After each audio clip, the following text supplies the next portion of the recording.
pasado hablamos de lo que era el acto jurídico, ¿se acuerdan? Que era el acto voluntario ilícito que tenía por fin modificar, adquirir, modificar, transmitir o extinguir derechos o relaciones jurídicas, ¿se acuerdan? Y después el miércoles vieron lo que eran las obligaciones, que una de las fuentes de las obligaciones son los contratos, que es el tema que vamos a ver ahora.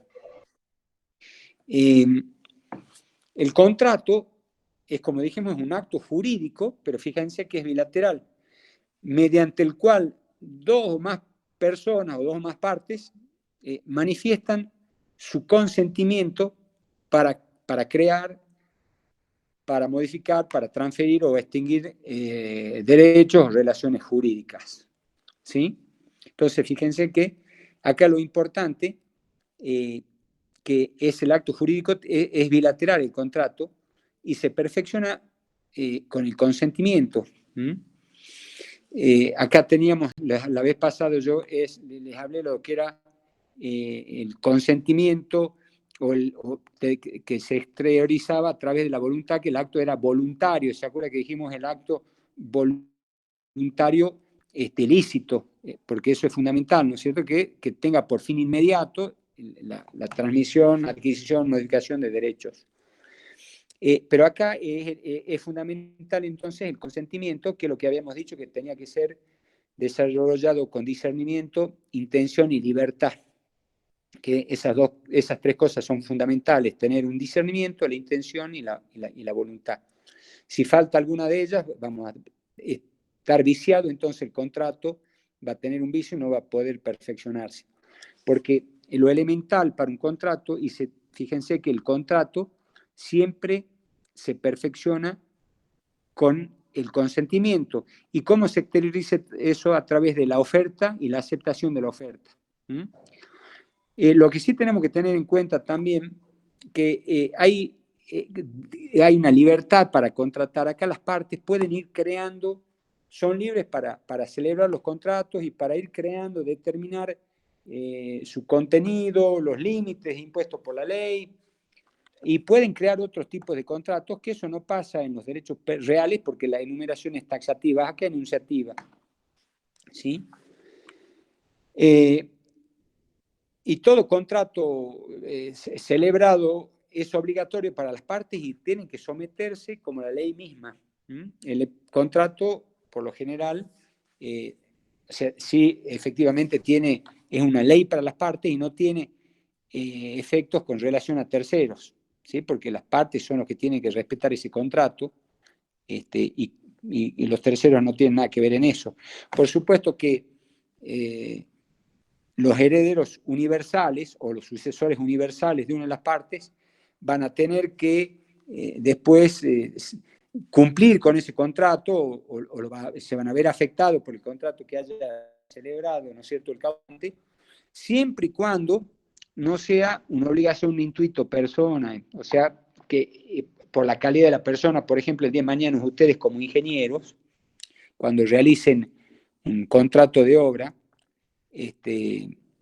eso, por lo general, siempre para realizar un contrato de obra, el día de mañana que ustedes sean ingenieros, se va a tener en cuenta la calidad de la persona. Eso es fundamental. Entonces, cuando se celebre un contrato, por lo general, es por la calidad de esa persona y no tiene, ¿no es cierto?, los herederos universales seguir con ese tema. Pero bueno, acá también sí, desde ya, ¿no es cierto?, que por darle un ejemplo, le habían pagado una obra valiosa y sí, los herederos decir, bueno, ya entró al patrimonio, estaba todo pagado y qué sé yo, una caldera que es costosísima y tendrán que ustedes responder, ¿no es cierto?, por las obligaciones del causante. Por eso en los sucesorios, en lo que fuere, se hace una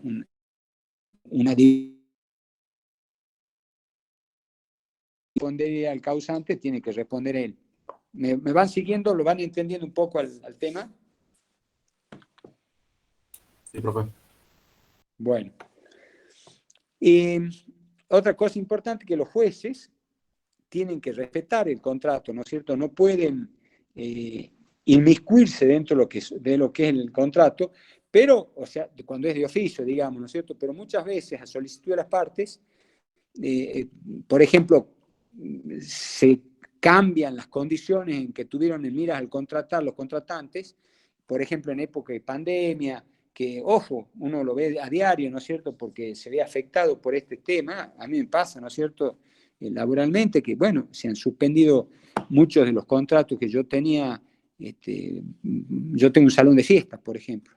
Entonces, en los eventos de casamiento, de cumpleaños, de fiesta de 15, no están permitidos, y eso no es imputable a ninguna de las partes, ¿no es cierto? Entonces, bueno, por supuesto que eso no vamos a ir a quejarnos al juez, digamos, ¿no es cierto? Decir, pero, porque acá las partes, ¿qué pasa? Bueno, es una cuestión de fuerza mayor, que no se ha podido evitar, que no depende de ninguna de las partes, no les es imputable a ninguna de las partes. Lo que hay que hacer es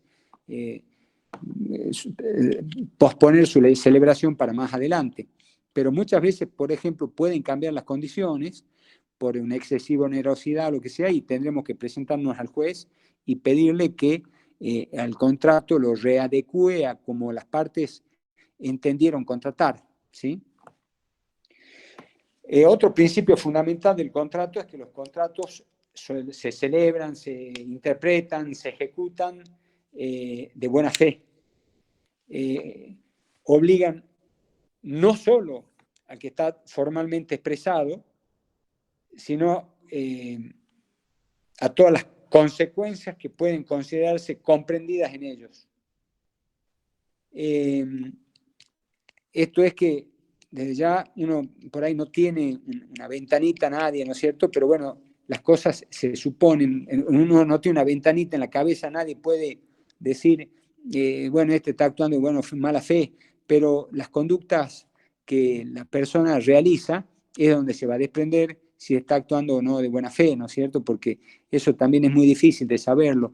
La buena fe es cuando alguien está persuadido, está convencido de lo que está haciendo está bien. Y muchas veces puede tener un error, ¿no es cierto? Pero bueno, esa es la buena fe. El Código Civil viejo decía como lo haría celebrarse, interpretarse, todo como lo haría un padre de familia, ¿no? Que bueno, eso es lo que decía, ¿se acuerdan la doctora Rollano? Que el código de Vélez era un código distinto porque estaba por lo general hecho para el hombre, distinto, era todo mucho más formal, ¿no es cierto? Pero bueno, pero desde ya que esos conceptos van cambiando, ¿no es cierto? Hoy en día, desde ya ha cambiado totalmente la concepción del hombre, y por ahí hay cosas que uno no las entiende. Fíjense en lo que son los contratos hoy en día, que uno se queda impresionado, ¿no? Porque es como que realmente la buena fe es fundamental. Pero les pongo un ejemplo para que vean lo que es la concepción, y que la vez pasada escuchaba, no sé si ustedes, uno de los creadores, un norteamericano, había ido, que la cuenta, un médico que sufre un infarto en Uruguay, y contaba cómo es el parámetro, el paradigma de lo que es el empresario hoy. Era totalmente distinto cuando uno ve un empresario hoy de lo que era el empresario que se había hecho el código. Por eso les explico esto. Porque hoy, por ejemplo, uno ve un chiquito de 13, 14, 15 años que está manejando y que compra un terreno, que han hecho unos terrenos de jueguito, y qué sé yo, son 300 terrenos y se venden ese terreno, y lo empiezan vendiendo en $5 y terminan vendiéndose en $300.000. Y uno, hay cosas que no las entiende. O por ejemplo con el Bitcoin también, ¿no es cierto? Que hoy el Bitcoin valía, cuando comenzó el Bitcoin valía 0,35 centavos de dólar. Hoy vale $65.000 un Bitcoin. O sea que aquella persona que en un momento tenía 100, $200, compró Bitcoin, por decirle, compró 500 Bitcoin, y hoy 500 Bitcoin uno multiplica 65 por 500 y son 30 millones de dólares. Es una cosa que uno no lo puede entender, y el contrato está en el telefonito, tengo, ¿no es cierto?, la clave, y eso dice, se vende más que cualquier cosa.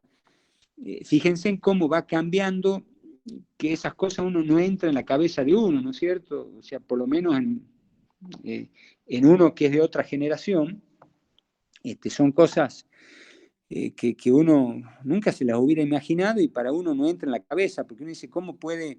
Hablaba con un chiquito que tenía 13, 14 años el otro día y estaba generando dólares en Estados Unidos y los quería entrar a la Argentina. Y vos decís, ¿cómo puede ser? O sea, uno dice, ¿cómo me equivoco en la vida? No sé si me siguen el ejemplo, ¿no? Bueno, por eso el código antes era totalmente distinto, decía, bueno, la buena fe era lo que el padre de familia, como lo entendía un buen padre de familia, hoy es totalmente distinto ese concepto de buena fe. Desde ya que siempre tiene que estar, ¿no? Ojo, no es que no, siempre va a estar el concepto de la buena fe, es algo fundamental. Bueno, pero lo que yo les decía entonces es que el contrato, volviendo un poquito a lo que es el contrato, es algo fundamental el consentimiento. Y en el contrato está lo fundamental que se perfecciona,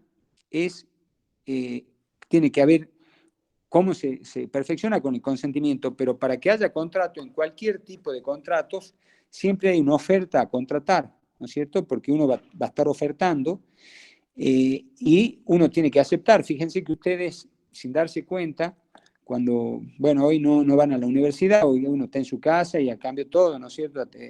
Da clase de la casa, trabaja de la casa, a cambio todo, ¿no? O sea, desde ya que esta pandemia aceleró mucho las cosas, por lo menos 10 años, porque, qué sé yo, uno... hoy en día, hace 2 años uno iba a tribunales a presentar escritos y las notificaciones eran distintas, hoy es todo por internet y es mucho más llano, mucho más fácil y permite trabajar desde la casa. Pero si no, uno estaba... Por eso también les digo, ¿no es cierto?, que los contratos han cambiado, porque uno tiene, qué sé yo, esta ganas de trabajar. Para nosotros es distinto porque el trabajo uno siempre lo asoció con la producción de algo, sobre todo en Argentina, pero países como China, como Estados Unidos, que son poblados, densamente poblados y están con la tecnología, los japoneses, todo con este tipo de, de pandemia que la gente no puede salir de la casa, hace que la gente empiece a trabajar y los contratos, por eso les decía yo, que son totalmente distintos y uno acelera el contrato en el celular, los tiene, ¿no es cierto? Porque uno tiene el celular, aprieta un botón y vende y compra con eso, o sea, es muy difícil de entenderlo, es medio loco de entenderlo, porque es así, ¿no es cierto? Pero bueno, a lo que yo les digo que ahí, quiera o no, uno está, el consentimiento está expresado también en esos contratos, no es que no se exprese el consentimiento, pero uno lo ve un poco más patente, ¿no es cierto?, cuando sale a la calle, compra algo, va al supermercado y está la oferta, por ejemplo, dice, bueno, acá un paquete de galleta vale tanto, me está ofertando y yo acepto cuando lo voy, lo compro y lo pago. Por eso fíjense que a mí me ha pasado, no sé si a ustedes les habrá pasado, que fui al súper y decía, bueno, por darle un ejemplo, la leche valía 50 pesos ahí en la góndola. Y cuando lo voy a cobrar me dicen, bueno, 55. No, en la góndola decía 50. Ah, bueno, a ver, entonces uno tiene que ir, van hasta la góndola. Ah, perfecto, porque esa es la oferta. Y ahí se celebra el contrato cuando yo acepto. Entonces, eso que, lo mismo cuando paso por una boutique y está la oferta con la vidriera con el precio puesto, yo digo, bueno, quiero comprar eso, no me pueden decir, no, hay una equivocación en el precio. Lamentablemente, se habrán equivocado en ese momento, porque yo estoy comprando y estoy aceptando la oferta que ellos me están haciendo, entonces el contrato queda perfectamente celebrado, se perfecciona el contrato, entonces se tiene que respetar. Tendrán que modificarlo después con el otro cliente, con lo que fuere urgente la vidriera, pero ahí se perfecciona el contrato, ¿sí? Y la aceptación de la oferta tiene que ser lisa y llana. No puede haber una aceptación bajo alguna condición, porque entonces, ¿qué pasa? Si hay alguna modificación, alguna condición o algo que cambia, ahí estoy no celebrando el contrato, no se está cerrando el contrato, sino que lo que va a haber ahí es una nueva oferta de contrato y que tendrá que ser evaluada, lo tendrá que ver la otra persona, evaluará las condiciones para ver si cierra o no el contrato. Eso por supuesto que son los contratos porque acá tenemos el contrato, son lo que son las condiciones preliminares, o hay antecontratos, eso también existe, ¿no es cierto? Antecontratos o se llama lo que son las tratativas contractuales o los contratos preliminares. El día de mañana ustedes quieren celebrar un contrato, por ejemplo, en los condominios, ¿no es cierto? Que quieren ver, bueno, vamos a hacer, por decirle un ejemplo, vamos a hacer tantos departamentos, pero uno no sabe si el contrato ese va a tener aceptación por los clientes, ¿no es cierto? Entonces, ¿qué es lo que se tiene que hacer? Se tiene que hacer un contrato preliminar donde obligan, ¿no es cierto?, que son contratos asociativos, donde las partes se obligan a estudiar el tema, a respetar, a ver las factibilidades, porque hay que hacer muchos estudios de muchas cosas, de las factibilidades del proyecto, y también el tema, no solamente la factibilidad técnica ejecutiva del proyecto, sino la factibilidad de aceptación por parte de la gente. ¿Me van escuchando? ¿Me van siguiendo un poquito con esto? ¿Tienen alguna duda, alguna pregunta?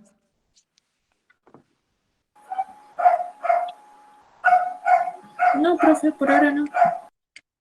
Bueno, pero siguiendo, a mí me interesa si lo van entendiendo, vamos hilando un poco con todo lo que venía, ¿no es cierto?, el tema de lo que era el contrato, y con todo lo que venimos viendo, cómo es la hilación, porque esto, fíjense que sigue en hilación, ¿está? ¿Van siguiéndolo un poquito? Sí, profe, se va entendiendo. Bueno, El último ejemplo yo no lo entendí muy bien. claro. Al de que una persona estaba por construir, Claro, no sé, un edificio con varios pisos. claro, perfecto. Vos fíjate que muchas veces puede haber un edificio en el centro, cualquier tipo, un condominio, cualquier tipo de... Ustedes de mañana, como un ingeniero industrial, les pueden decir, bueno, vamos a hacer, no sé, unas calderas para, o ¿cómo se llama esto? Las turbinas para generación, para generar electricidad, no sé, lo que se les ocurra, ¿no es cierto? Puede ser 10.000 cosas, ¿no es cierto? Que puede hacer cualquier tipo de proyecto de obra que quiera hacer un ingeniero industrial. Pero uno, para poder hacer eso, y hacer, se tiene que por ahí asociar con determinadas personas, pero para poder cerrar el contrato asociativo, previamente va a tener que estudiar las condiciones de factibilidad de lo que es el proyecto, cómo van a conseguir la plata, cómo se va a financiar, cuánto sale dónde van a poner, qué sé yo, conseguir el terreno para hacer el galpón, para empezar la productividad. Decimos, bueno, está bien, tenemos el terreno, el galpón, perfecto, pero tenemos que ver los materiales, dónde vamos a conseguir, los minerales que tenemos que hacer con los minerales que tenemos que conseguir, para después transformarlo y hacer una turbina, y esa turbina, qué aceptación va a tener y si la vamos a poder vender. ¿Me entienden lo que voy? Entonces uno tiene que hacer un contrato, y ahí va a ser contratos preliminares. Eso sirve para hacer contratos preliminares donde las partes se obligan por un determinado tiempo, ¿no es cierto?, con alguna, ya sea con algún pacto de preferencia o algún otro tipo de contrato, ¿no es cierto?, de intención, que se conoce con contrato de intención, o con un pacto de preferencia, por decirles, ¿no es cierto?, pero previamente, antes de celebrar el contrato definitivo, lo que hay que estar es seguro de que el contrato se va a celebrar. Porque ustedes el día de mañana, es lo que digo, una cosa es todo lo técnico, todo las cláusulas técnicas, ustedes como ingeniero, pero también está la parte que tiene que ser negocio para todos, ¿no es cierto? Porque un negocio se cierra cuando el negocio es negocio para todos. No puede ser solamente para una de las partes del ingeniero, no, esto quiero hacerlo así, pero hay que ver que cierre a todos, porque si no, no se puede celebrar, ¿no es cierto? Muchas veces dicen, no, bueno, perfecto, esto es bárbaro, mira, vamos a sacar tal cosa, vamos a hacer esto, es fantástico, pero hoy en día no hay quien lo pague. Por decirle, le pongo el ejemplo el avión, ¿cómo se llama el avión francés? A ver si me ayudan a la memoria, que se han caído, ¿cómo se llama? Que por ahí rompe la velocidad del sonido, ¿cómo se llamaba? Concorde. A ver si me ayuda. El Concorde. Bueno, fíjense que era un avión espectacular, era una cosa fantástica. Creo que ahora lo están tratando de volver a reflotar el avión, pero en ese momento, ¿qué ha pasado? Lo están estudiando, pero ¿qué pasaba? Era una cosa fantástica, volaba rapidísimo, todo, pero era antieconómico, no había quien lo pague, la gente ya no quería pagar eso, por eso empezó, ¿no es cierto?, cada vez menos, no tenían inclusive el cuidado que tenía que tener, la mantención que tenía que tener, por eso, ¿se acuerdan? Empezaron uno o dos que empiezan a quemarse los motores y terminan explotando por el aire, entonces es lo que les quiero decir, no sé si me hago entender en eso, logro transmitirles la idea, pero para todo tiene que cerrar, digamos, ¿no es cierto? No solamente decir el día de mañana que ustedes quieran poner una fábrica de algo, decir, no, esto es fantástico, esto es bárbaro, sino que tiene que tener aceptación de la gente y que se lo adquiera. Por supuesto que el ejemplo que les ponía recién, ¿no es cierto? A algunos se les ocurrió hacer una cosa así de crear por internet algo que en definitiva tiene una nube, no existe en ningún lado, pero la gente lo compra y vale una fortuna. Eso, no sé si me siguen con ese tema, ¿no es cierto? Es una cosa que hoy uno dice, es una locura, pero bueno, hay gente que lo paga y la gente lo adquiere y si uno va a vender hoy, lo vende a ese precio y se lo pagan, entonces él lo vale.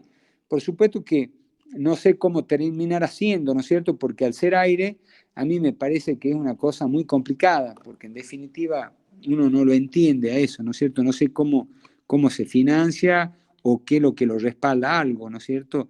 Porque todo lo que es la moneda y todo tiene un respaldo económico en algo. Para que, no sé, uno antes decía el dólar vale tanto y ¿por qué el dólar tiene? Porque tiene su respaldo en oro.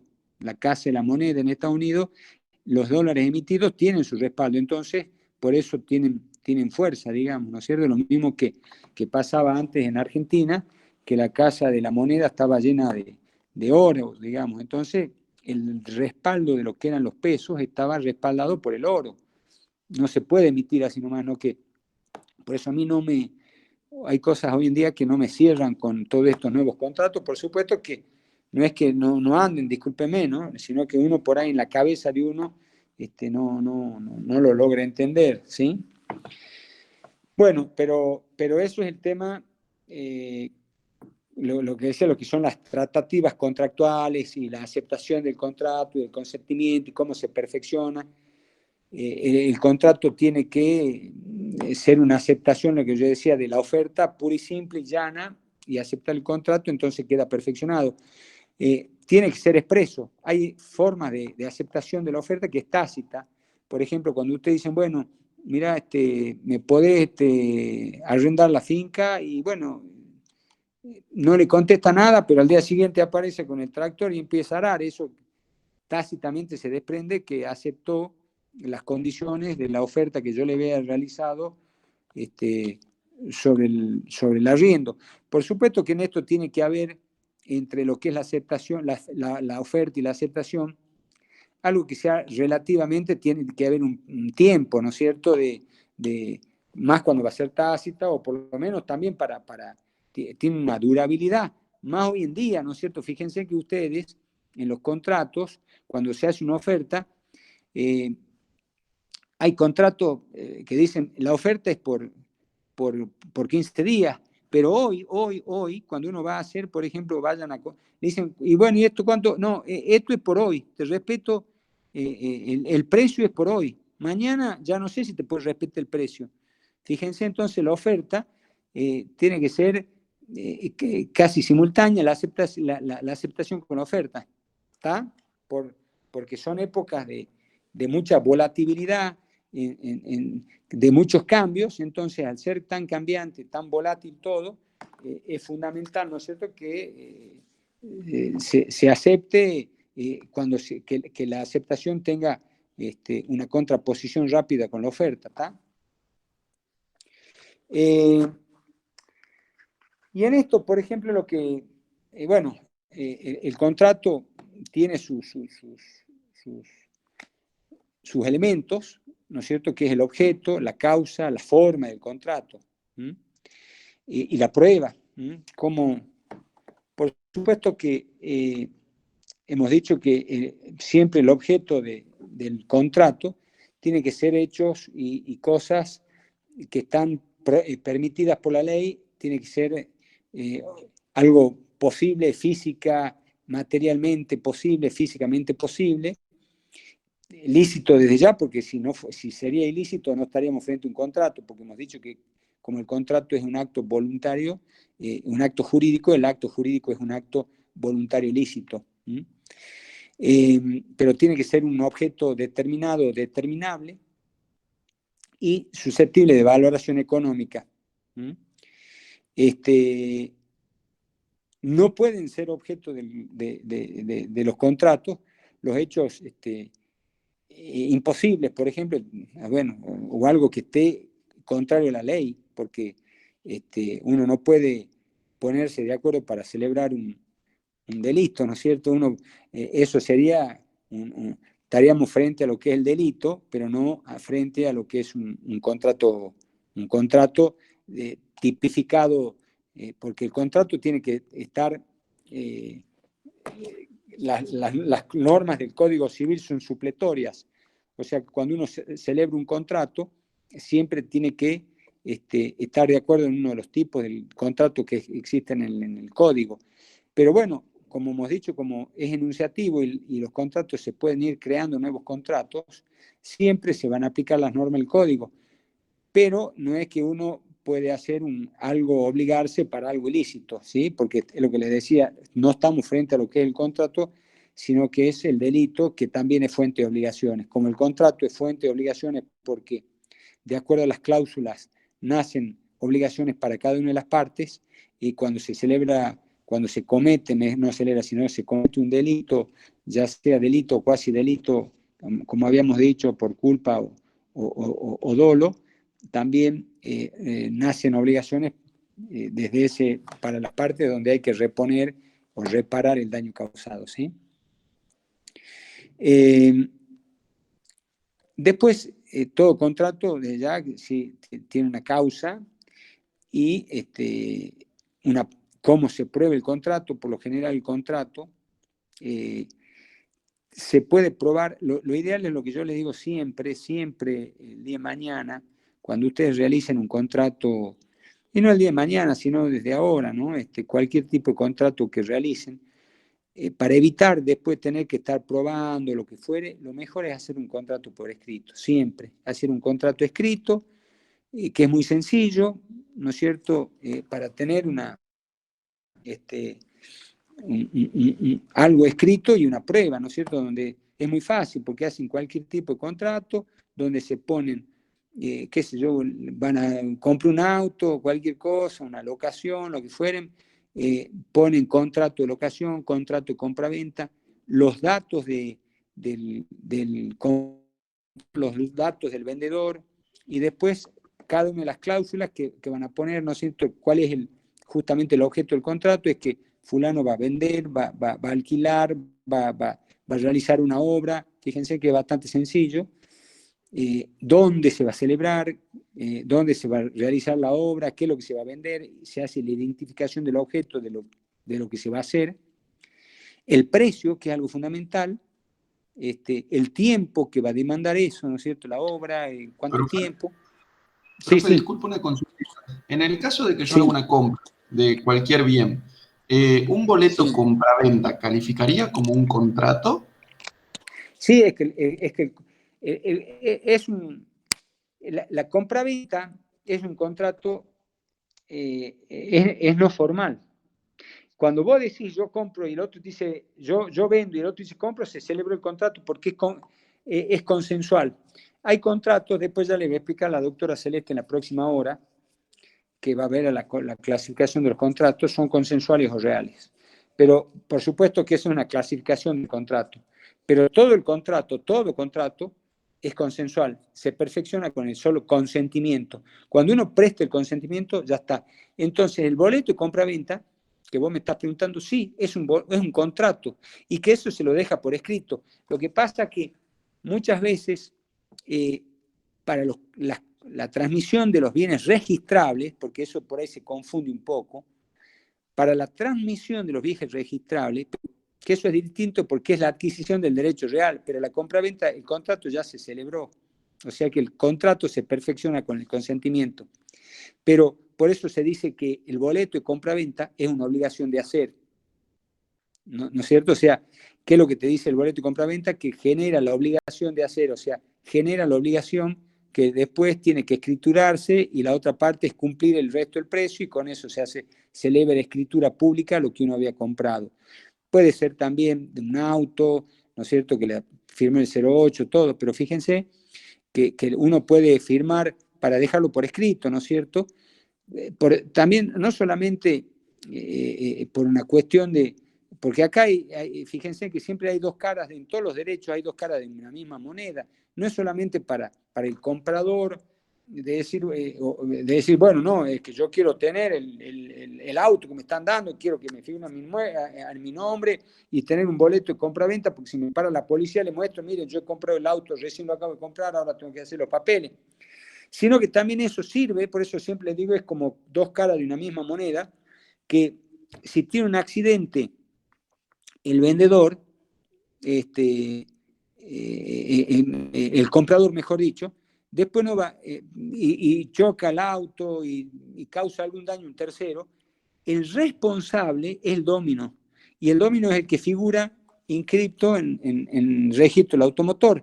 Entonces eso también hace, por eso siempre se exige, ¿no es cierto?, la denuncia de venta para evadir lo que es la responsabilidad, para quedar, no evadir, sino para quedar liberado de lo que es la responsabilidad. De esa forma yo me libero. Si el comprador, el adquirente, tiene algún accidente y causa un daño, el vendedor se libera de eso. Pero también tengo el boleto de compra-venta, de decir, miren, yo he comprado, acá está, porque uno no sabe, por ahí hasta que he hecho la denuncia de venta han pasado unas horas y justo tiene un accidente, porque puede tener el accidente yéndose, y yo no quedo cubierto. Entonces con el boleto de compra-venta por lo menos ahí tengo para demostrar de que yo había vendido ese automóvil o la casa o lo que fuere, porque puede haber un embargo, por ejemplo, esto puede pasar, ¿no es cierto? Compré una casa y me la vende fulano, he hecho el boleto de compra-venta y ese boleto es muy importante inscribir ese boleto hasta que se eleve a escritura pública, porque entonces yo siempre esto, tenganlo presente ustedes, que primero en el tiempo, primero en el derecho. Entonces lo fundamental es siempre el tiempo, el que está primero en el tiempo es primero en el derecho. Entonces, si yo inscribo un boleto de compra-venta de un automóvil, un boleto de compra-venta de una casa, lo inscribo en la Dirección General de Inmuebles, y después que hay un embargo, yo estoy primero. Entonces ese es oponible. ¿Por qué? Porque si yo la compré antes, después se generó el embargo pero yo estoy primero. ¿Me entienden? ¿Me siguen? Sí, pero Sí, profe. Bueno, perfecto. Entonces, bueno, siempre los contratos pueden tener y ser probados inclusive por testigos, ¿no es cierto? Tienen cualquier medio de prueba para probarlo.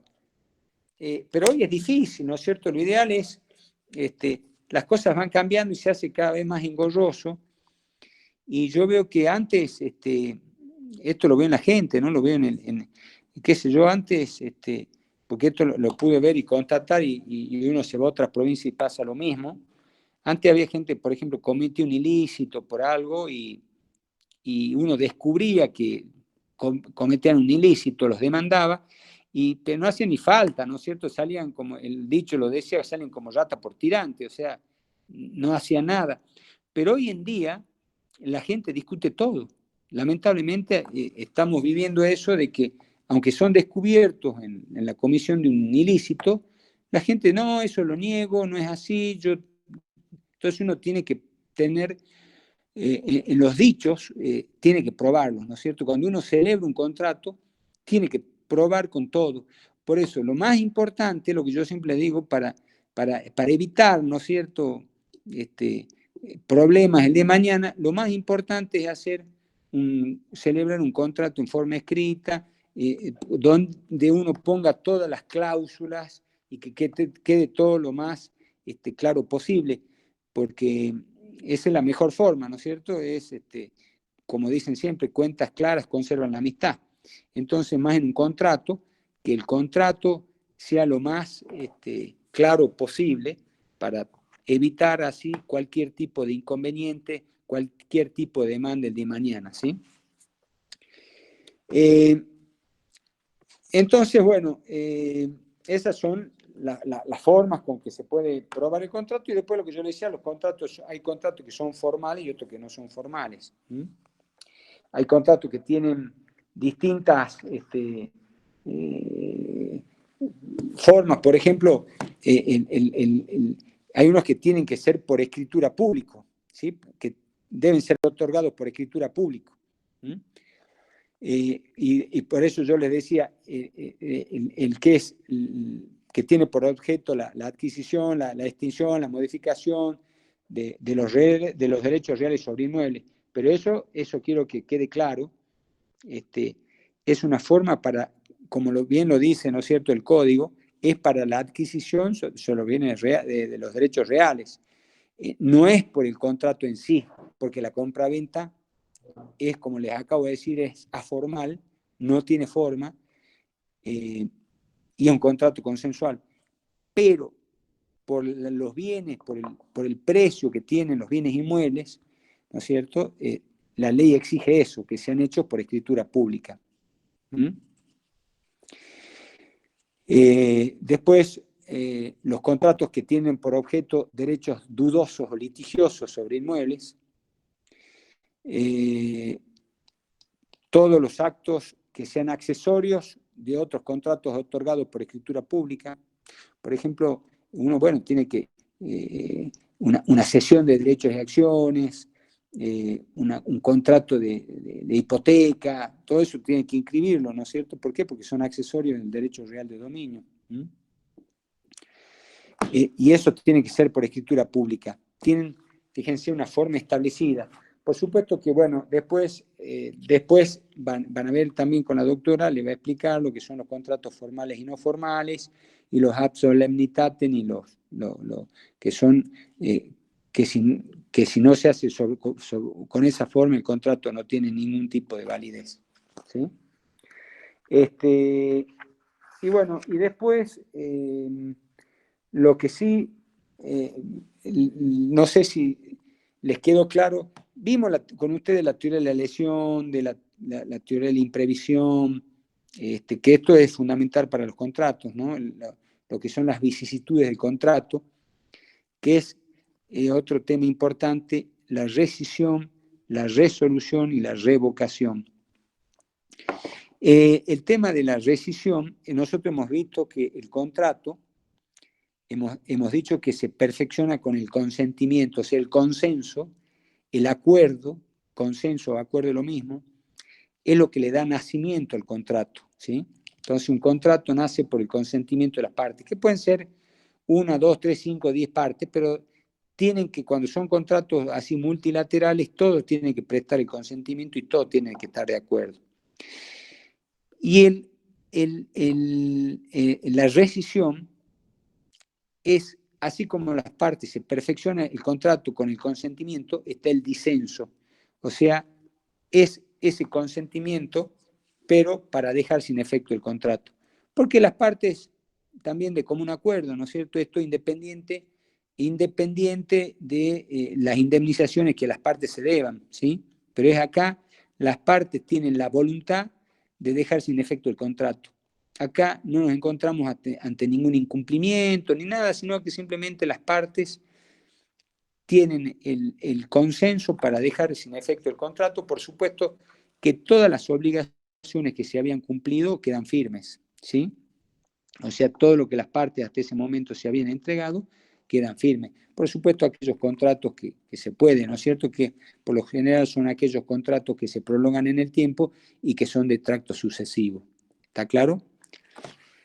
Después tenemos, por ejemplo, el día de mañana que ustedes hagan una locación de obra y que la locación de obra qué sé yo, tiene un plazo de duración de 2 años. Ustedes empezarán con con el tema de la locación y llega un momento, por ejemplo, un año, se puede rescindir el contrato porque usted no quiere seguir, el otro no quiere, no hace falta, ¿no es cierto?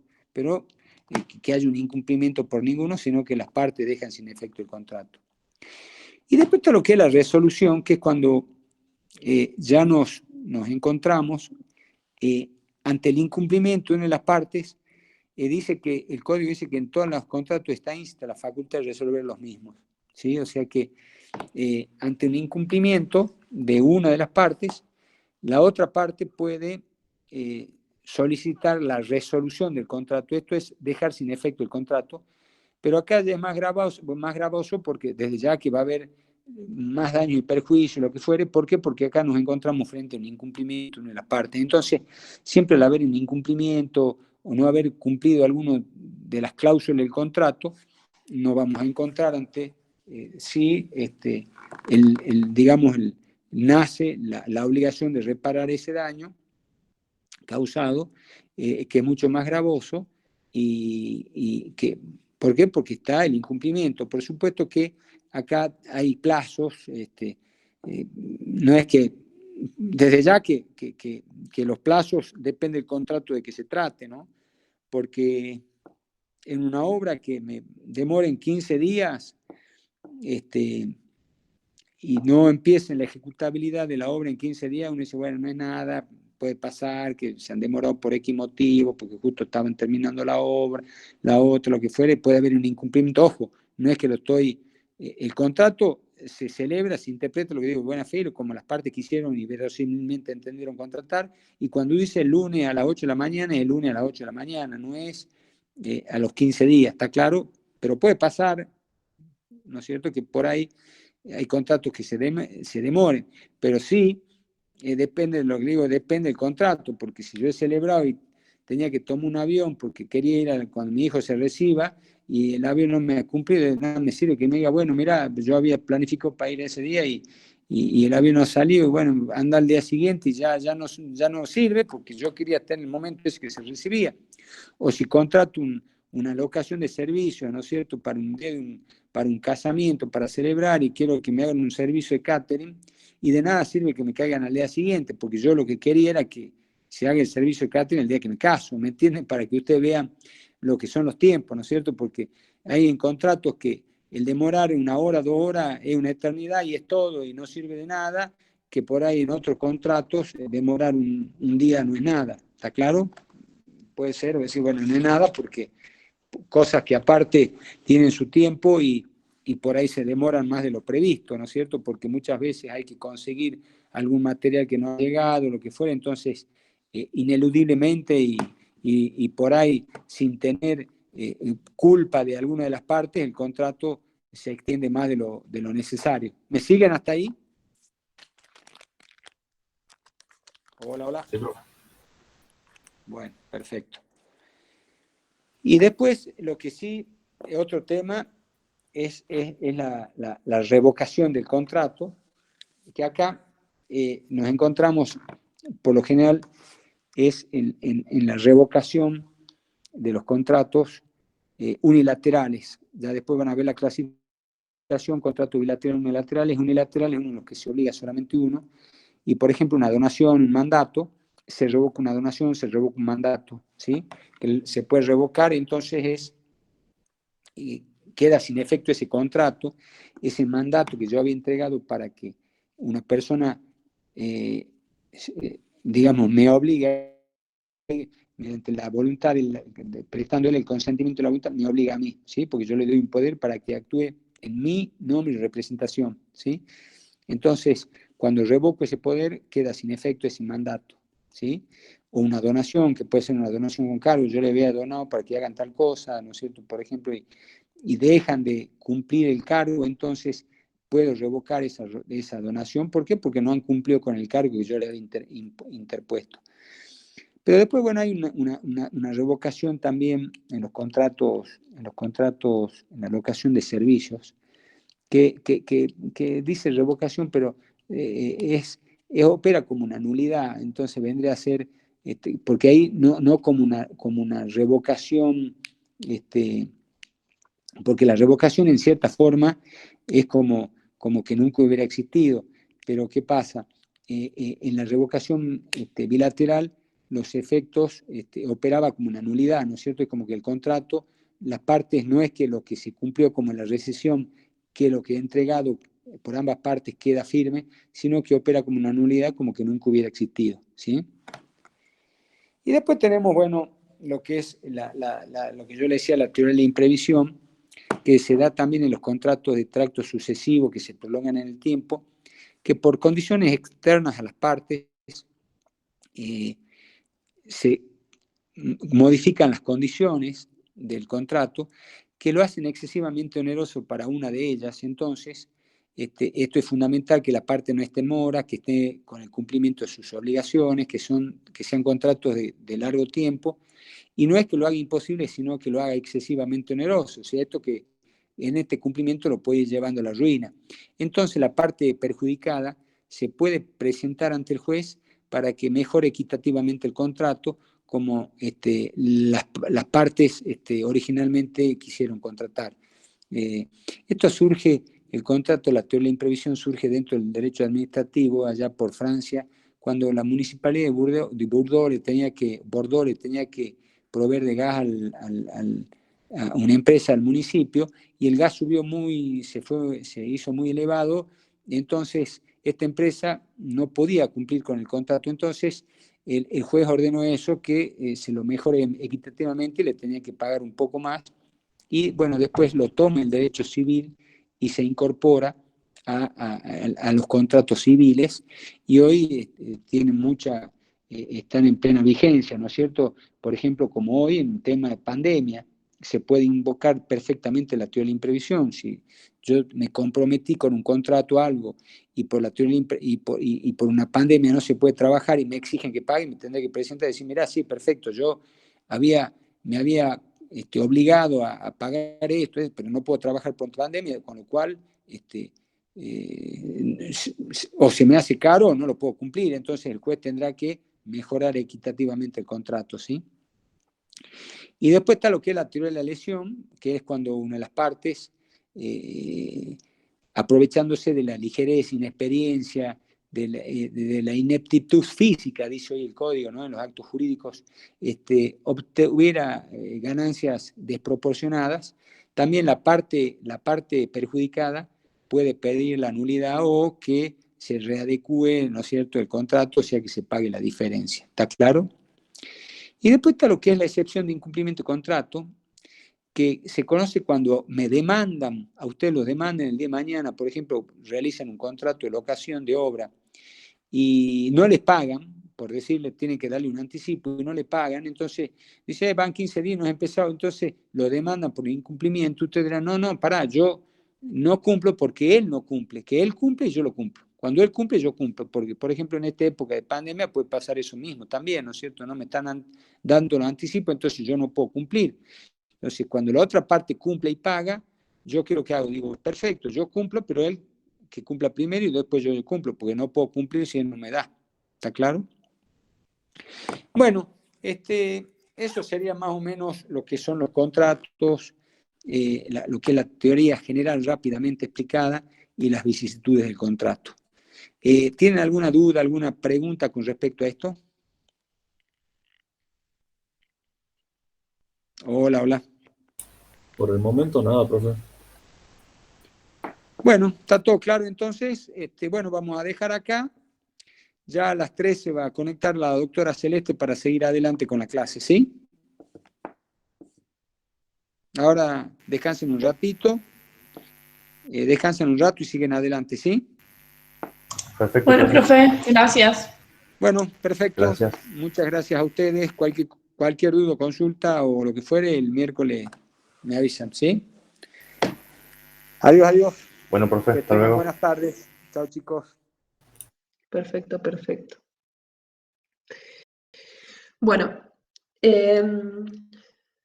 vamos a comenzar. Primero que nada, ustedes entonces ya estuvieron viendo lo que son los contratos y cuáles son los principios que rigen a los contratos. La libertad de contratación, la voluntad voluntad entre las partes.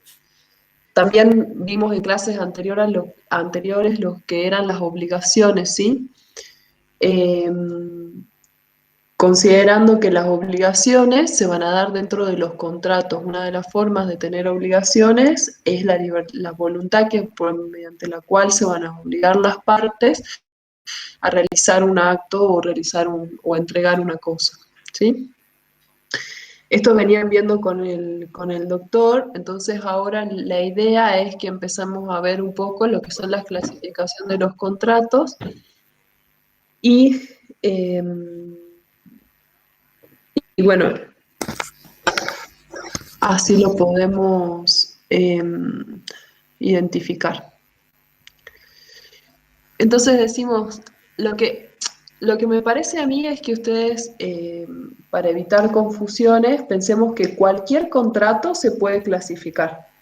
Entonces, si nosotros leemos un contrato, vamos a poder decir si es unilateral, si es oneroso, si es formal, si no es formal. Entonces,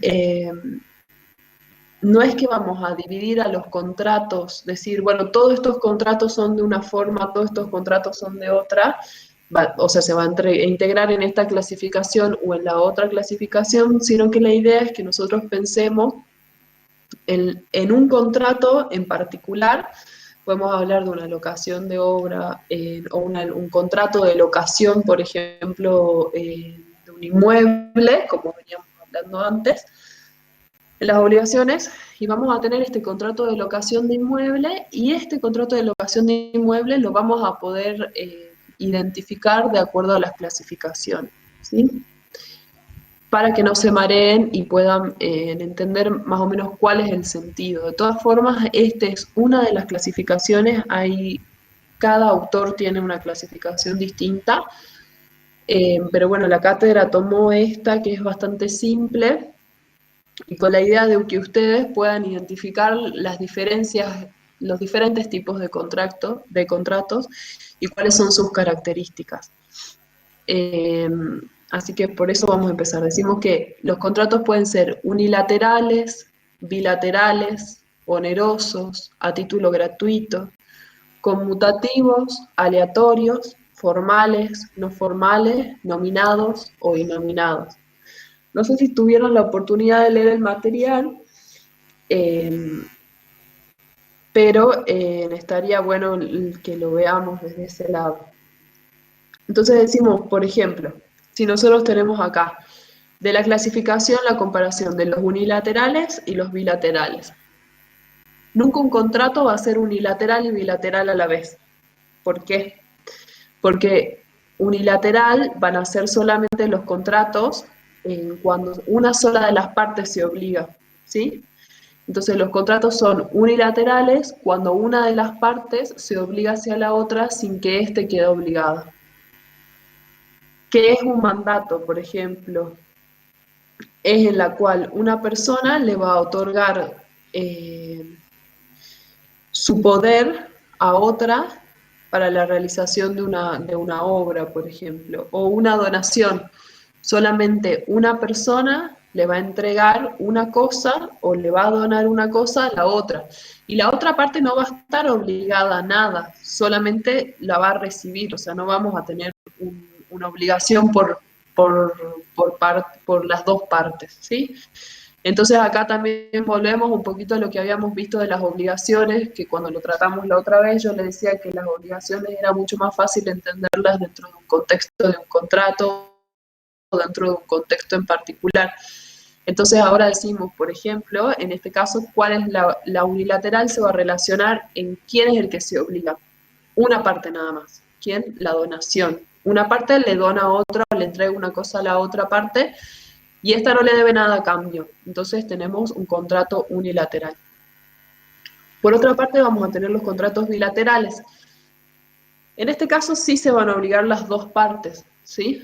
Entonces son bilaterales cuando las partes se obligan recíprocamente la una a la otra.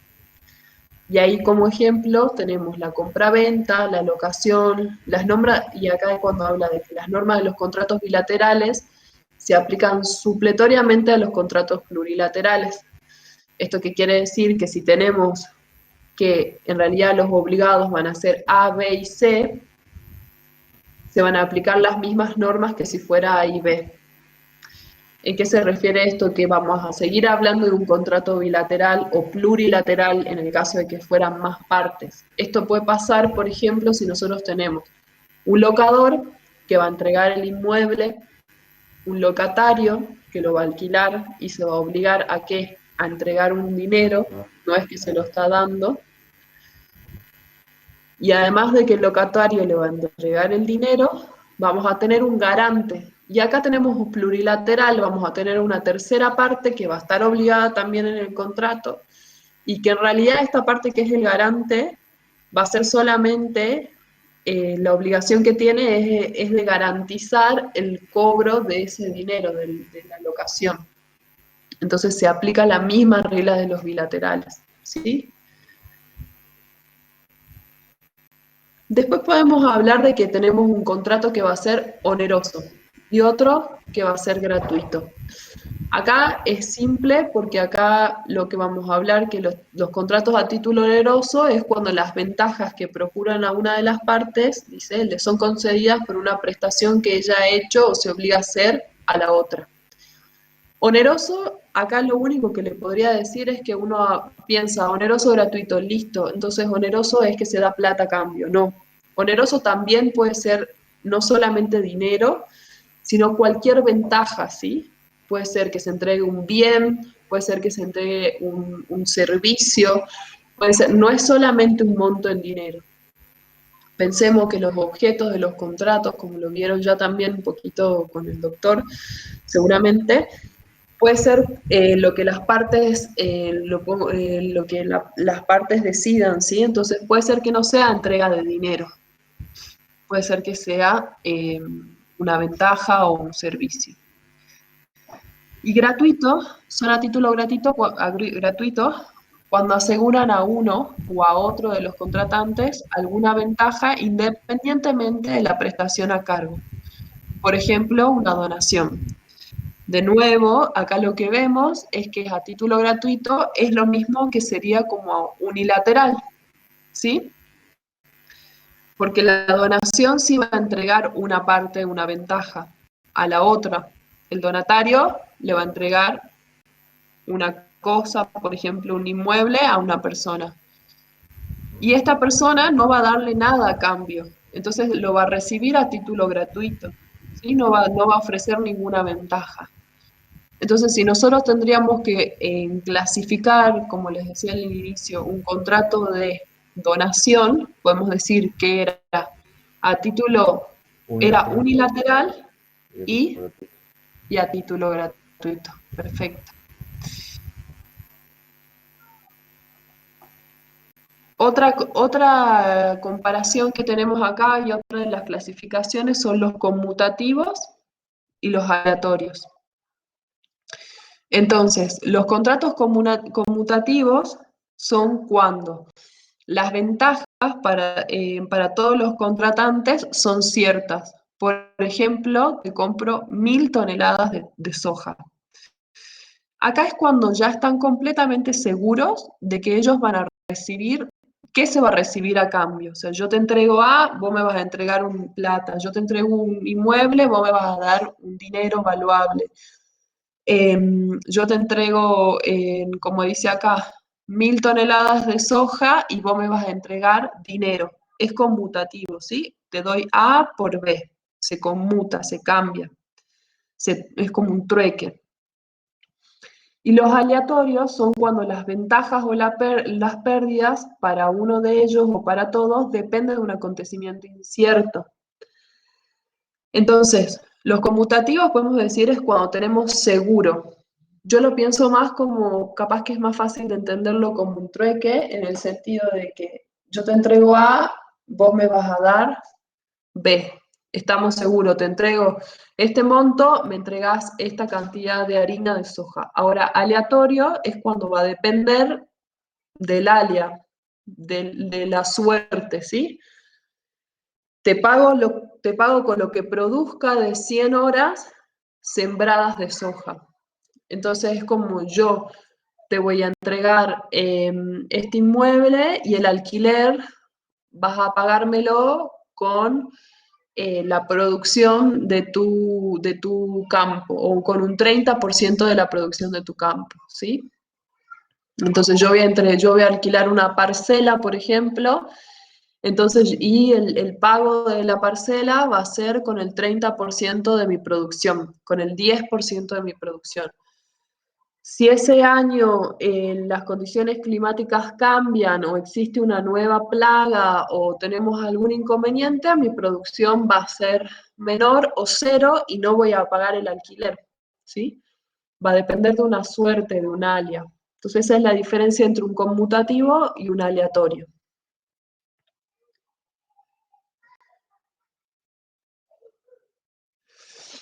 Después vamos a tener los formales y los informales.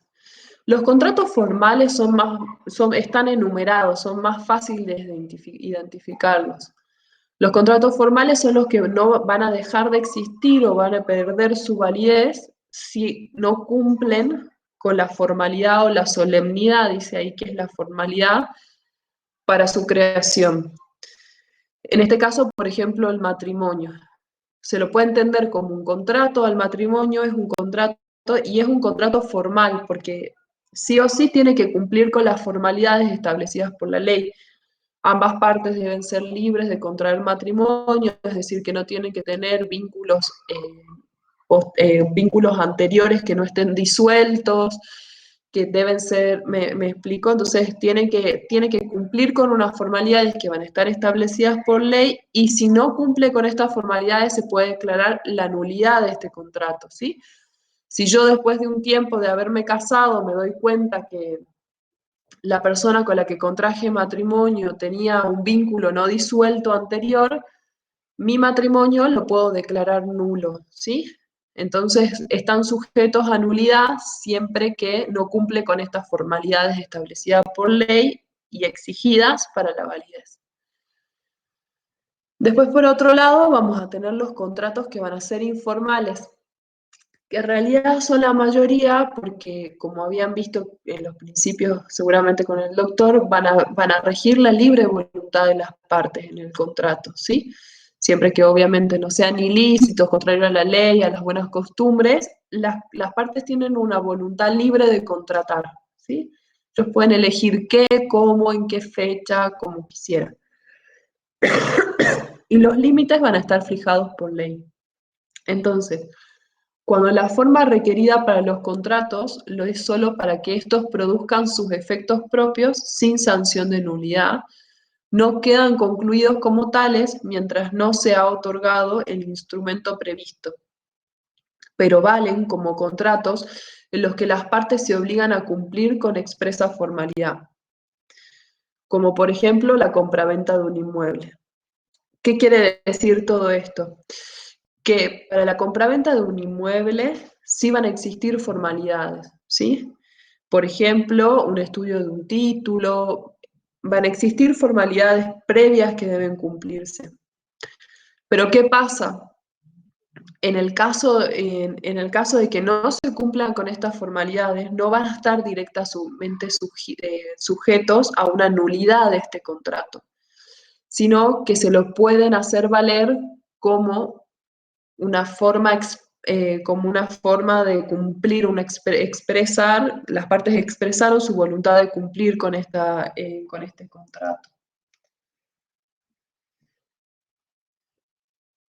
Y dice, cuando la ley o las partes no imponen una forma determinada, esta debe constituir solo un medio de prueba de la celebración del contrato. Cuando no se establece una forma, o sea, son informales, es decir, que no van a estar sujetos con sanción de nulidad, van a regir la voluntad de las partes, ¿sí? Y va a ser una prueba de que existió una voluntad de las partes. Por más que nosotros no cumplamos con los requisitos exigidos por la normativa y puedan ser un contrato específicamente establecido con un nombre como una transferencia de un inmueble o una compraventa de un inmueble, sí va a surgir que esta fue la voluntad de las partes en realización. Esto sirve sobre todo cuando uno quiere declarar nulo un contrato y lo que necesita son pruebas, ¿sí? Entonces, si nosotros llegamos a ir a un juicio, porque no nos ponemos de acuerdo en el caso de que haya algún tipo de inconveniente con la contraparte, lo que vale en este caso es la voluntad, la libre voluntad de las partes, que voluntariamente esta parte se obligó a darme este inmueble en locación, más allá de que no fuera de él, por ejemplo. Sí, no puede dármelo y bueno, y eso va a generar otras consecuencias legales, pero es a los fines de esto que se habla de la voluntad de las partes, ¿sí? Es importante siempre tener una prueba de la voluntad de las partes en el tema de los contratos. Y después hablamos de los contratos nominados y los contratos innominados, que serían los contratos nombrados y no nombrados, básicamente, ¿sí? Entonces, los contratos nominados, hablamos de la compraventa y todos los que están enumerados por el Código Civil y Comercial de la Nación. Y los innominados, según que la ley los regule especialmente o no. Decimos, por ejemplo, los contratos que las partes den nacimiento según su voluntad, como en su momento fue la franquicia o el leasing, ¿sí? Y los innominados, decimos que están regidos por el siguiente orden, o sea, cuando no tengan un nombre, ¿por qué se van a regir?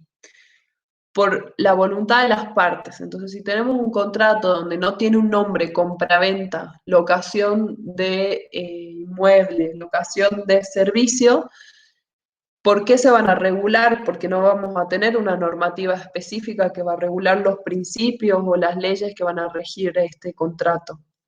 Primero que nada, y que lo venimos nombrando desde el principio, siempre se van a regir por la voluntad de las partes, ¿sí? Como les decía, es uno de los principios básicos del contrato. Después, sobre las normas generales sobre los contratos y las obligaciones. Es decir, que interpretando con buena fe y con la normativa de los contratos en general, se van a regir por las normas de los contratos generales, de los contratos y las obligaciones. Y después los usos y las prácticas del lugar de celebración. ¿Qué pasa? Por ejemplo, en ámbito comercial o en el ámbito agrario o en el ámbito de la construcción, hay ciertos modismos que por supuesto van a depender del lugar y del tiempo donde se esté contratando, que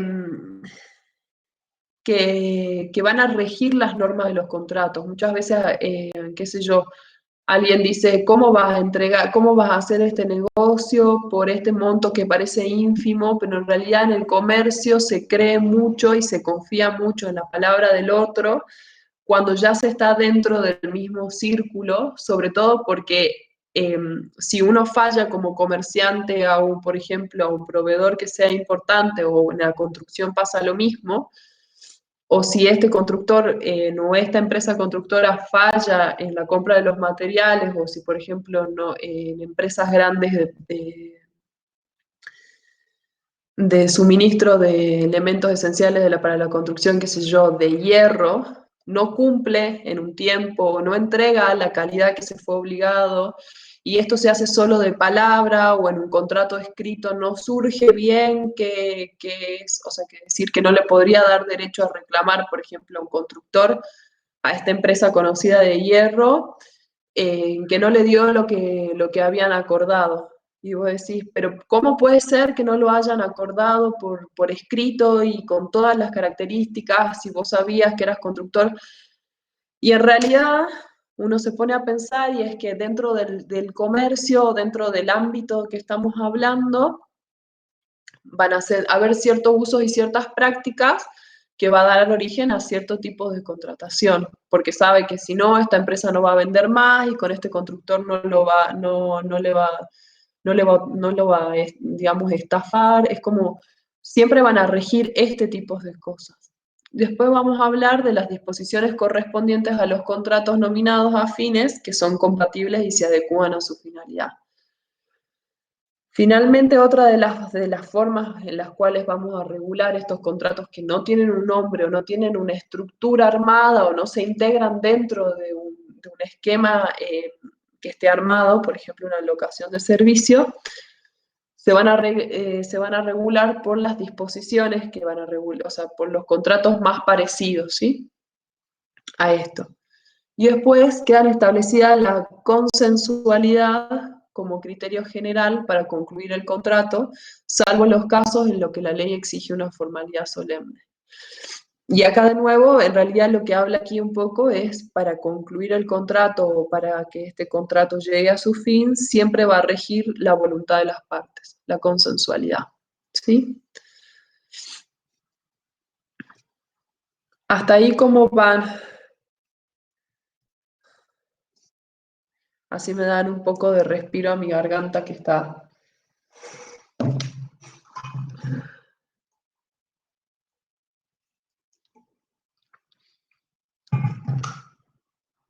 Lo van entendiendo. Hasta ahora sí, profe. Buenísimo. Mi idea fue hacérselo como más esquemático, porque por ahí uno cuando lee el material está como las ideas muy mezcladas y es más simple de lo que uno cree, ¿sí? Entonces, de esta forma, esquematizamos, ¿no? ¿Alguien quiere decir algo?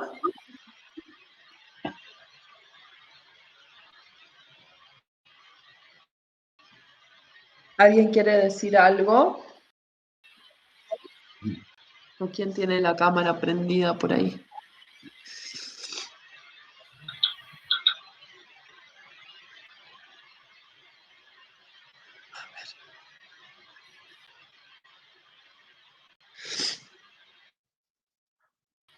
A ver, ahí está. No sé quién era el que tenía la cámara prendida. Bueno,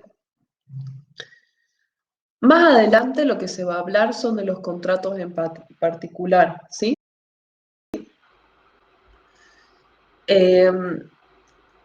No sé quién tiene la cámara prendida. La cámara prendida, perdón, el micrófono prendido.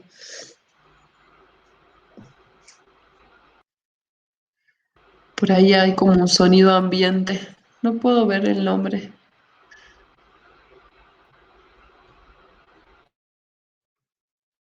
Ahí está.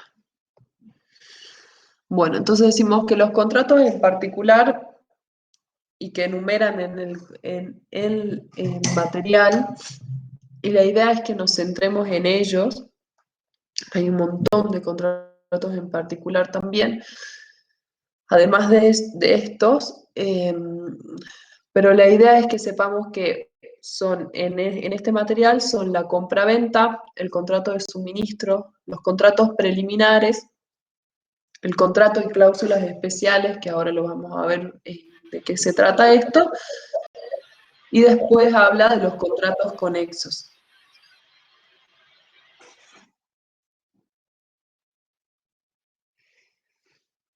Entonces,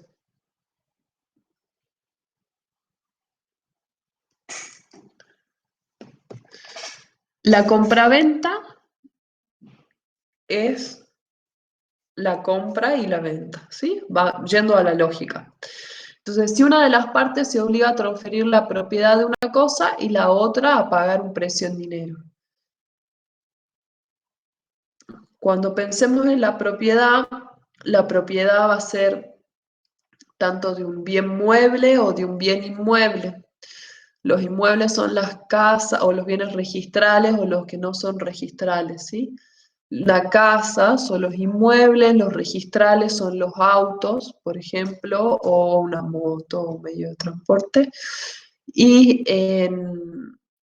los muebles son las cosas que no están sujetas. No sé si esto ya lo vimos, pero es importante también que entiendan qué es cosa para el punto de vista del derecho. La compraventa y la locación de obra, decimos que cuando de una de las partes se compromete a entregar cosas por un precio, aunque éstas hayan de ser manufacturadas o producidas, se aplican las reglas de la compraventa. Más adelante nosotros vamos a ver lo que son la locación de obra, ¿sí?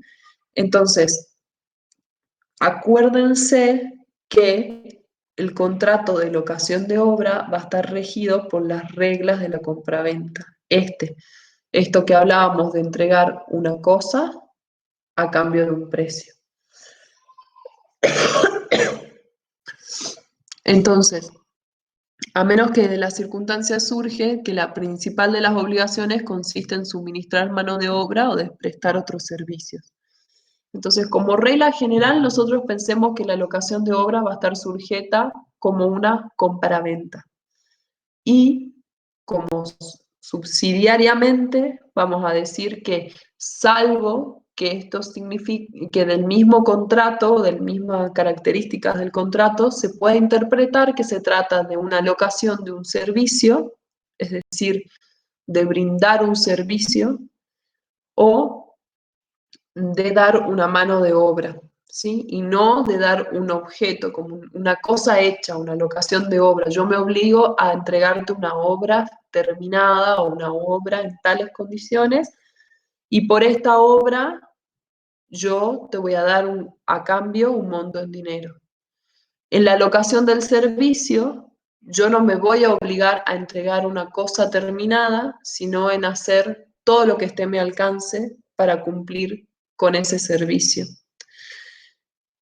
Es distinto en el sentido de que yo en un contrato de compra-venta o en el contrato de locación de obra, esto ya lo vamos a ver más adelante, pero para que lo vean a modo de introducción, yo voy a entregar una cosa terminada y mi obligación como el que entrega la obra como contratista va a ser realizar la obra terminada con las condiciones, con las características, con los materiales que estén especificados en el contrato. En cambio, en el caso de un servicio, yo voy a estar obligado no a entregar una obra en perfecto estado o en el estado que esté pactado, sino que voy a estar obligado a hacer todo lo que esté en mi alcance para cumplir esto. Y con simplemente demostrar que yo obré de buena fe, que obré con todas las diligencias, que obré de buena forma y que puse todo de mí para que esto se realice, por más que la obra que no esté realizada, yo voy a haber cumplido el contrato y me tienen que entregar un dinero, ¿sí? No pueden haber acciones en contra de esto. Entonces, cuando hablemos de compra-venta, volviendo un poquito a esto, es que la locación de obra va a estar regida con esta lógica. Entrego una cosa, me pagan un precio. Esta cosa va a estar pactada las condiciones en las que se va a entregar. Te entrego un inmueble con una casa destruida para la demolición y construcción de un edificio. Entonces después, si yo puse eso en el contrato de una locación de una compra-venta, no puede venir la otra parte y decir, no, yo te pagué y vos me diste una casa que estaba rota y no puedo vivir ahí. No, bueno, nosotros pactamos que las condiciones de la cosa iban a ser de estas características. En esa misma lógica se va a mover en locación de obra, ¿no?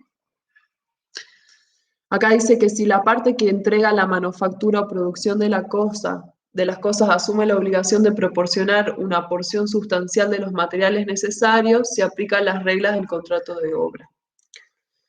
Bueno, también pasa que si nosotros lo que vamos a hacer es entrega de una producción de una determinada cosa, si la parte que se obliga a entregar esta producción entrega las materias primas o los materiales necesarios para esta producción, también se va a regir por la misma lógica del contrato de obra, ¿sí? O de la locación de obra.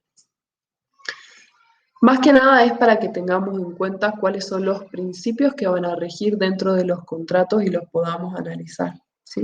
Estos son todas bases que nos van a servir más adelante cuando entremos a cosas más profundas y cuando vayamos avanzando en la materia. Cuando hablamos de los contratos de suministro, ¿qué es el contrato de suministro? Es el contrato por el cual el suministrante se obliga a entregar bienes, incluso servicios, sin relación de dependencia, ¿sí? Entonces pensemos que yo voy a entregar cosas, pero no voy a tener una dependencia en forma periódica o continuada, y el suministrado a pagar un precio por cada entrega o grupo de ellas. O sea, yo voy a entregar constantemente cosas, pero esto tiene que ser sin una relación de dependencia, sino que yo lo entrego de forma periódica y continuada. Y la contraparte, a cambio, me va a entregar un precio en dinero por cada una de las entregas. En este caso, lo que se rige por la normativa es que el contrato de suministro va a ser convenido por un plazo máximo de 20 años. Si se trata de frutos o productos del suelo o del subsuelo, con un proceso de elaboración o sin él, y de 10 años en los demás casos. Entonces, si hablamos de producciones de suelo, de producciones agrarias o de procesos de elaboración del suelo, decimos que el plazo máximo va a ser de 20 años y si en los demás casos de contrato de suministro va a ser de 10 años. Y este plazo se va a computar desde que se realice la primera entrega del suministro, ¿sí?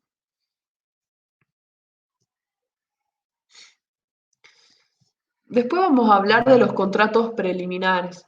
Cuando hablamos de contratos preliminares, acá lo primero y lo más importante es analizar, cuando le pregunten a ustedes qué es un contrato preliminar en un examen, lo primero que tienen que entender es como qué es preliminar, es anterior, ¿sí?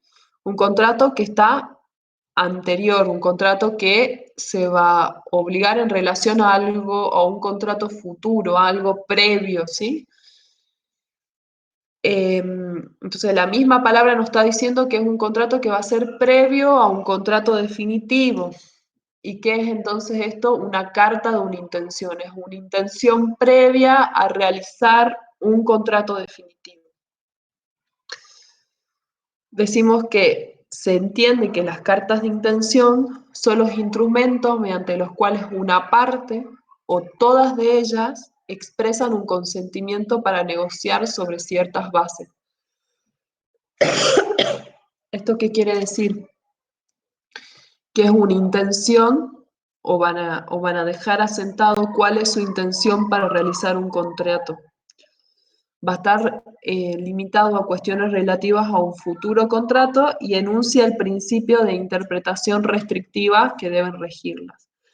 ¿Esto qué quiere decir de interpretación restrictiva? Es que no se lo puede interpretar ampliamente. Una carta de intención se debe interpretar como está escrito y se debe especificar lo más posible para que esto no se interprete de forma amplia, no se entienda de forma amplia y no se incluya cosas que no fueron tenidas en cuenta al momento de realizar esta carta de intención. Dice que solo va a tener fuerza obligatoria en el caso de contener todos los elementos de la oferta. Ya más adelante vamos a ver qué es la oferta, ¿sí? Que está relacionada con el consentimiento y cuáles son los elementos de la oferta, el consentimiento del contrato, ¿no? Entonces decimos que los contratos preliminares tienen esta idea de llegar a un contrato definitivo, ¿sí?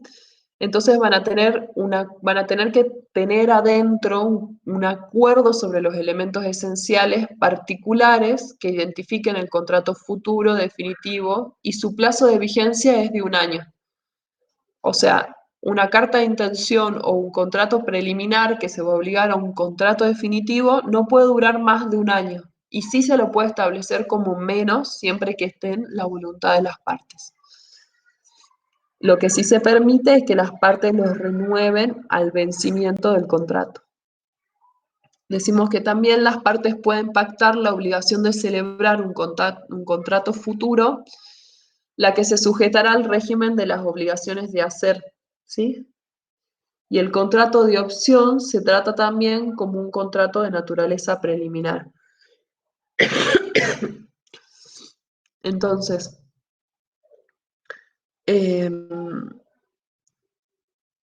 esto que habla de un contrato preliminar también va a estar sujeta al régimen de una obligación de hacer. ¿Se acuerda que habíamos hablado de una obligación, de las obligaciones la clase pasada? Y hablamos de qué eran las obligaciones de hacer. Como estamos hablando en este contrato futuro, este contrato preliminar, van a regir por el régimen de la obligación de hacer. Y en el caso de cuando tengamos un contrato de opción o aleatorio, o un contrato, digamos, de elegir A o B, si yo cumplo con esta entrega de una obra, vos podés recibir un dinero a cambio o este inmueble o este auto en porte de pago. Entonces ahí tenemos un contrato de opción, ¿sí? Donde una de las partes va a tener la voluntad de elegir con qué pagar, o por ejemplo, en el caso yo puedo abonarte con dinero en efectivo, o en el caso de que haya vendido el auto, o en el caso de que te entrego un inmueble o un auto como parte de pago, también se va a regir con una naturaleza preliminar, ¿sí? Vamos a tener los mismos regímenes. Y bueno, otro de los contratos especiales habíamos hablado, otro de los contratos en particular, habíamos hablado de los contratos que estaban sujetos a cláusulas especiales. Uno de ellos es el pacto de preferencia. Y esto, si yo pienso en un pacto de preferencia, me suena a que me van a elegir primero, ¿sí? Como si yo soy un ingeniero, y tienen que contratar a alguien, tenemos un contrato de un pacto de preferencia de que me van a elegir a mí antes que a otro, ¿sí? Entonces es aquel que genera una obligación de hacer a cargo de una de las partes, quien si decide celebrar un contrato futuro, debe hacerlo con la otra o con las otras partes. Me hace un pacto de preferencia de que si esta empresa tiene una vacante, a la primera persona que van a contratar va a ser a mí, ¿sí? Y los derechos y obligaciones derivados del pacto son transmisibles a terceros con las modalidades que se estipulen.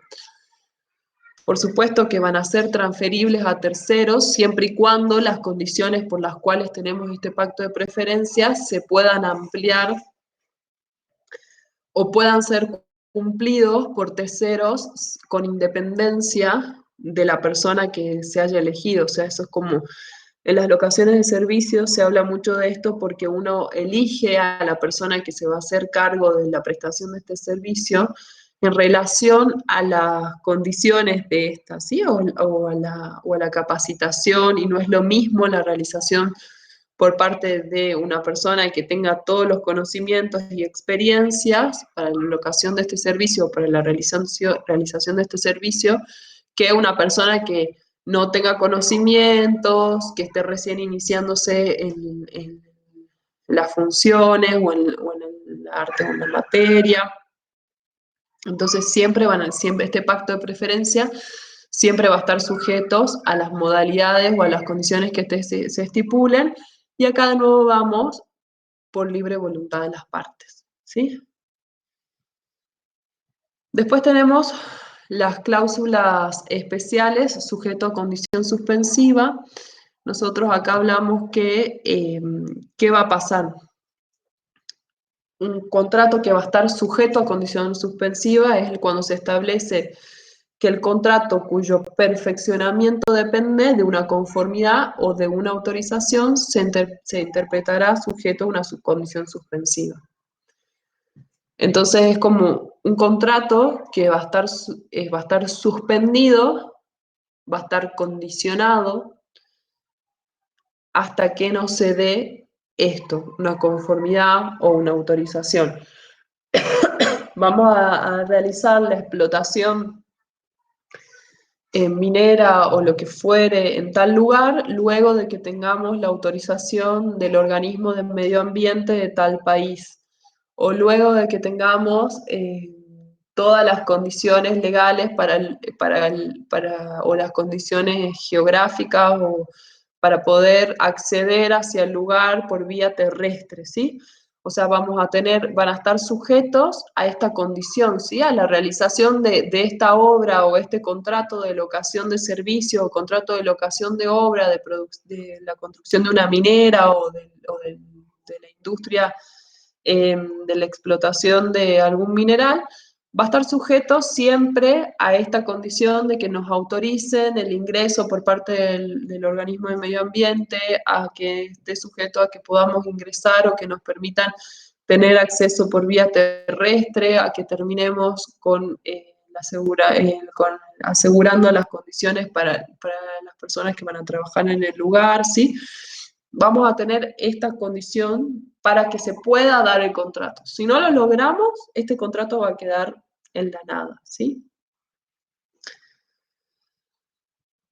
Después tenemos lo que son las cláusulas como cláusulas especiales, también lo que es la seña, ¿sí? La seña no es más de lo que nosotros conocemos, ¿sí? Solo que acá es importante, en el momento de estudiar la seña, es que el criterio que se adoptó por la normativa es que entregar una seña se interpreta como que confirmo que voy a realizar el acto. Entonces, la regla es que si yo entrego una seña, se entiende que me confirma la realización del acto, que voy a comprar esa cosa, que voy a realizar esa obra, que me van a contratar. Si alguien entrega una seña, se entiende que vamos a realizar el acto y esto va a producir ciertos efectos, ¿sí? Por ejemplo, si yo me confirmo el acto, entonces si yo decido no realizar esta compra-venta, la seña se la va a quedar el vendedor porque va a ser como una indemnización por haber dicho que iba a hacer un contrato futuro y no lo hago. Entonces él se queda con esa seña. Entonces la regla es esta, confirmatoria del acto. Y ese es uno de los efectos que puede tener esta regla. Y como excepción es que las partes pueden convenir la facultad de arrepentirse, ¿sí? Además de esto, como de nuevo, volvemos a que rige la libre voluntad de las partes y si tienen conocimiento de que la regla es que se va a interpretar que es confirma el acto, si nosotros queremos que esto no sea así y se acuerda con la otra parte, podemos poner una clausulita abajo que diga, en el caso de que se decida no realizar el contrato, se va a devolver la seña. Y ahí va a regir la libre voluntad de las partes, no lo que está dispuesto por la regla. Si no dice nada, es la regla que se entiende como confirmatoria. Y si lo dado es en la misma especie del que se debe darse el contrato, la seña tiene como parte de prestación para el cumplimiento. Esto es lo básico del dinero. Si tenemos que pagar 1.000 pesos y damos como seña 100 pesos, se lo entiende como una parte del pago a esta seña entregada. Y acá, un poquito como volviendo a lo que habíamos visto de la oferta, es importante, no sé si ya lo vieron con el doctor, pero igual me parece que uno de los términos esenciales de los contratos va a ser siempre el consentimiento, ¿sí? Entonces, el consentimiento es la voluntad, ¿sí? El acuerdo siempre debe estar regido por el principio de libertad de negociación, ¿sí? Las partes libremente tienen que decidir contratar, tienen que tener buena fe y deben ser confidenciales. Esos van a ser los principios que van a regir el consentimiento, ¿sí? La regla general que se establece es el perfeccionamiento del contrato con la aceptación de una oferta. O sea, yo acepto esta oferta de compra-venta, de realización de una obra, o sea, yo acepto esta oferta, o con cualquier conducta que pueda hacer demostrar este consentimiento o este acuerdo, ¿sí? O esta aceptación. La aceptación debe ser plenamente conforme a la oferta para que se concluya el contrato. O sea, dentro de la regla de la oferta, nosotros tenemos que aceptar como el paquete entero, la oferta completa, ¿sí? Y todas las modificaciones de la oferta van a importar como van a ser como una propuesta de un nuevo contrato, ¿sí? Entonces, si nosotros hablamos dentro de una lógica, yo oferto algo, lo reciben de esa forma, si yo quiero modificar, vamos a hacer otro contrato distinto, o sea, no los dos, digamos, pueden ser los dos también, pero pensando que vamos a crear otro contrato que van a ser por voluntad. Y después vamos a hablar que el perfeccionamiento del contrato, cuando vamos a tener un contrato que va a estar concluido, va a ser por la formación de este consentimiento y que la recepción de la aceptación de la oferta o por una conducta de las partes que sea suficiente para demostrar la existencia de ese acuerdo. La oferta es la manifestación dirigida a persona determinada o determinable con la intención de obligarse, indicándonos cómo es la invitación a ofertar y su fuerza obligatoria. La aceptación de la oferta debe expresar la plena conformidad y sus modos en que se aceptó. ¿Sí? No sé cómo van hasta ahí, ¿tienen algún tipo de duda?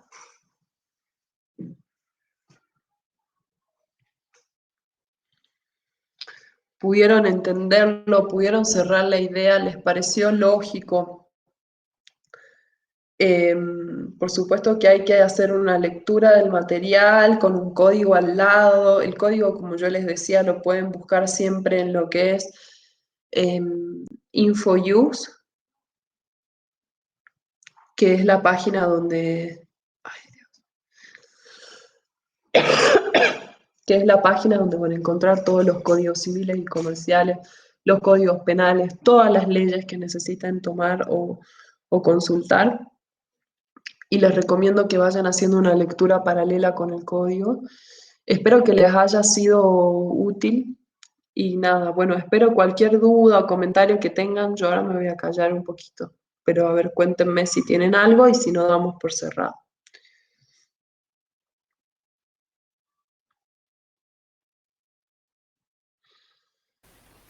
Por mi parte se entendió todo, profe. Dudas no tengo, yo creo que sería cuestión de sentar a leernos el material más que nada.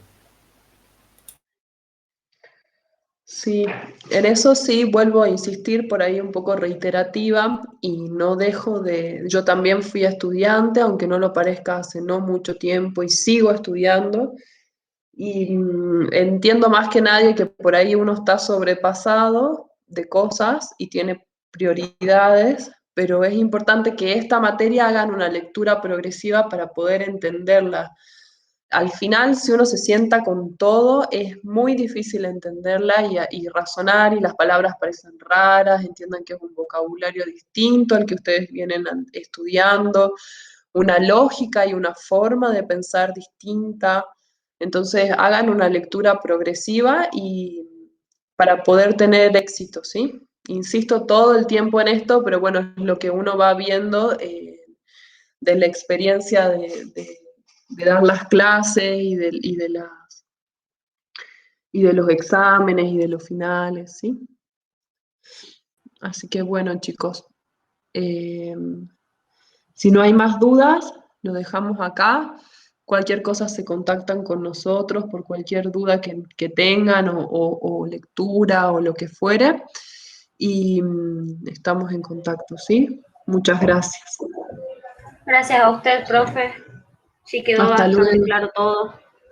Me alegro. Muchas gracias. Hasta luego.